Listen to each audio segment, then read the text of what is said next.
So hi guys! Sa mga nagtatanong kung saan matatagpuan ang Yui Plaridel, nandito lang siya. Yan, second floor ng BTOs. Dito sa kanan, matatagpuan niyo yung Walter Mart. And then, dito naman sa kaliwa, yung papuntang crossings. Ayan, si Yui, andito lang siya malapit sa may BDO Bangka First. Tapat siya ng Alpha Mart.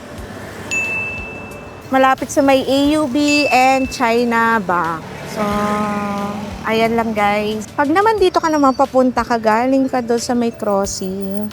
Malapit siya sa may BPI, saka Producers Box. Kapag galing kayo ng crossing, papunta rito yan. Diretso kayo, tapat ng Alpha Mart. Then, ayan na, matatagpuan nyo na ang Ayan guys, tara. Akyat tayo para makita nyo. So kapag walang parking, okay lang yan, may mag-a-assist na guard sa inyo. Open daily from 11 AM to 1 AM. So yan, second floor lang tayo guys. Sa Yui.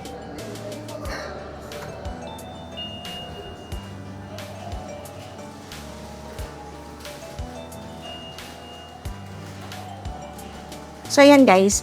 Dito naman sa area na to, pwede itong mga groups. Ito, pag may mga meetings kayo, pwede yan. So, maraming space naman for pag sa mga banding nyo. So, ayan. Ito si Yui Plaridel. So, kung gusto nyo naman ng mga medyo tago-tago, may space tayo para dyan. So, ayan guys. Visit lang kayo dito sa Yui Plaridel.